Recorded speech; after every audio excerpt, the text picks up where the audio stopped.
Doctor प्रकाश हिंदुस्तानी जी, कभी कभी ऐसा लग रहा है कि किसी जिले के एसपी को आप दरोगा बना दें, किसी थाने का इंचार्ज बना दें। केंद्रीय मंत्री पूरे देश में घूम घूम के दौरा कर रहे थे, वो बेचारे विधायक बन गए। मुझे तो इस लिस्ट को सुन के, इसकी कहानी सुन के राकेश पाठक जी इस बात पे मुस्कुरा रहे हैं, लेकिन अभी विधायक नहीं बन गए, अभी विधायक बनकर गए, प्रत्याशी बने। लाइन जी प्रकाश हिंदुस्तानी जी, ये तो बहुत ज्यादती है कि केंद्रीय मंत्री को आप विधायक के टिकट पे लाइन पे लगाते, पता नहीं जीतेगा या हारेगा। जीत भी जाए तो केंद्रीय मंत्री विधायक बन के क्या करेगा? क्या क्यों घबरा गई भाजपा ऐसी? क्या लगता है प्रकाश हिंदुस्तानी जी? संजय जी, ऐसा है कि एमए पास व्यक्ति को कहा जाए कि बीए का फॉर्म भर दो, बीए की परीक्षा देनी है, ऐसा ही हो रहा है। मुझे लगता है कि इनमें से बहुत से लोगों की दशा, इन्हें बाबुल सुप्रियो याद आ रहे होंगे। बाबुल सुप्रियो पश्चिम बंगाल में थे। पश्चिम बंगाल के चुनाव प्रभारी हमारे कैलाश विजयवर्गीय जी थे। वहां बाबुल सुप्रियो को विधानसभा का टिकट दिया गया, वे विधानसभा के चुनाव में खड़े हुए और हार गए। यानी जो आदमी केंद्र में मंत्री है वो विधायक नहीं बन पाया। बोलचाल की भाषा में कहें तो जनता ने उन्हें उनकी औकात दिखा दी कि लोकसभा में भले ही आप मोदी के नाम के कारण या हवा के कारण जीते हो, आपका खुद का वजूद कुछ भी नहीं है। फिर बाद में वो दल बदल के तृणमूल में आ गए। यहाँ जो लोग चुने गए हैं वे लोग हैं जो मुख्यमंत्री पद के चेहरे हुआ करते थे, दावा करते थे कि मुख्यमंत्री पद के चेहरे हैं। तीनों मंत्री वैसे ही हैं।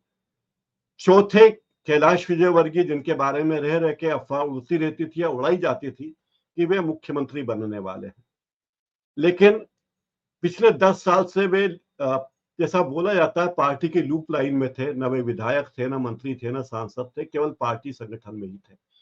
उनके बेटे को विधायक बना दिया गया। अब उनके बेटे की राजनीति लगभग फिलहाल तो खत्म है, हो सकता है आगे जाकर उन्हें लोकसभा का टिकट दे दे।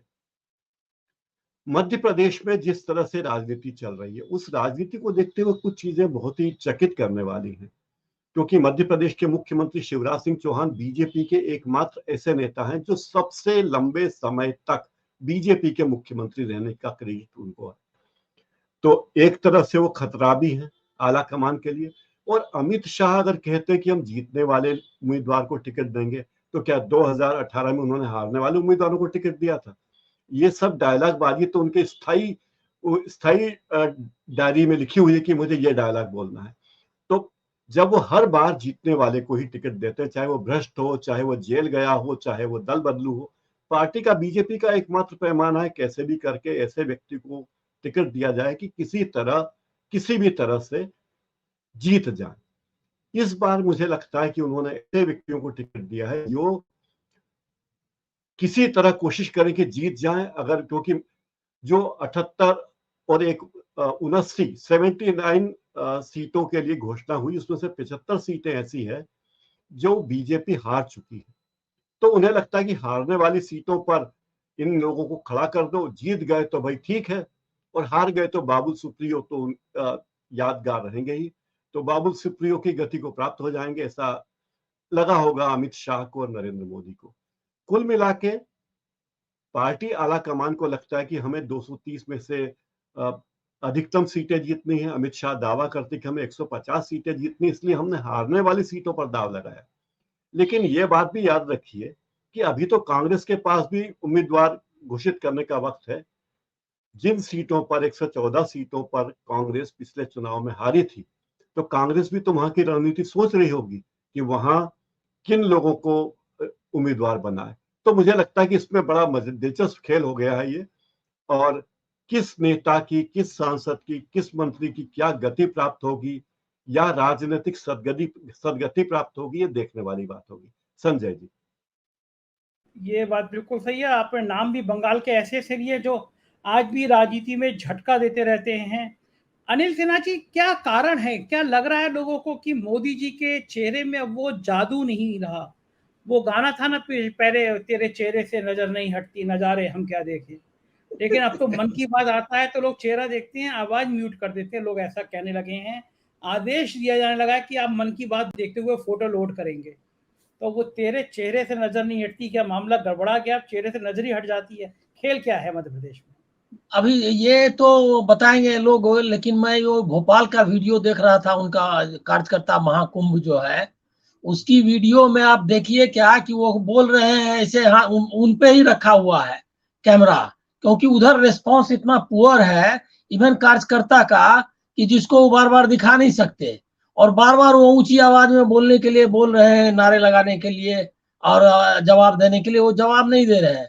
तो कार्यकर्ता मतलब कार्यकर्ता किस तरह के हैं, जुटाए गए थे या सच में वो कार्यकर्ता है पता नहीं, क्योंकि महाकुंभ का मतलब ये है कि जो भी चाहता है धर्म मतलब धर्म तीर्थ में आना वो आ जाए टाइप का, तो वो किया उन्होंने, तो वो रिस्पांस। और दूसरा कि अब एक ये जो सारा कुछ कवायद है उससे दो तीन चीजें हमको मतलब जो मैसेज मिलता है।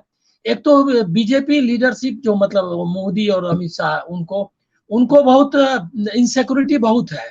उन्होंने जो नरेंद्र सिंह तोमर और इन लोगों को भेजा है कि 2024 के पहले वो टेस्ट करना चाहते हैं वाटर कि जो उनके सबसे शीर्षस्थ नेता है वो क्या कर पाते हैं, क्योंकि 2024 में आखिरकार जो भी उनको पार लगाएगा वो कौन लोग होंगे, यही मतलब जो सारे नाम आ रहे हैं, यही कैलाश विजयवर्गीय, यही नरेंद्र सिंह तोमर और ये मतलब जो बाकी नाम आए हैं कुलस्ते का। तो ये तो मुझको लग रहा है क्या कि इससे जो इनसिक्योरिटी है वो दिख रही है। दूसरा है कि शिवराज सिंह को वो 2024 तक लीडर बनाए नहीं रखना है उनको, ये इससे साफ जाहिर हो गया है। मतलब 2024 के चुनाव में जाते वक्त तक वो उनके नेता नहीं रहेंगे, ये संकेत वो दे रहे हैं। चार पांच लोगों का जो उन्होंने को जो उतार दिया है मैदान में प्रोबेबल्स के तौर पे, मुख्यमंत्री के उम्मीदवार ही समझिए, क्योंकि नरेंद्र सिंह तोमर अगर जीत कर आते हैं और अगर बीजेपी मान ले कि वही सत्ता बनाएगी तो निश्चित तौर पर वो उम्मीदवार है। इसी तरह कैलाश विजयवर्गीय है, चार पांच और भी नाम मतलब पटेल भी, प्रहलाद सिंह पटेल भी क्लेम कर सकते हैं। तो ऐसी स्थिति में मुझ ये तय हो गया कि शिवराज सिंह चौहान उनके अब नेता 2024 की नैया पार लगाने के लिए उसने रिजेक्ट कर दिया, मोदी जी ने शिवराज सिंह चौहान को अपने नेता के तौर पर।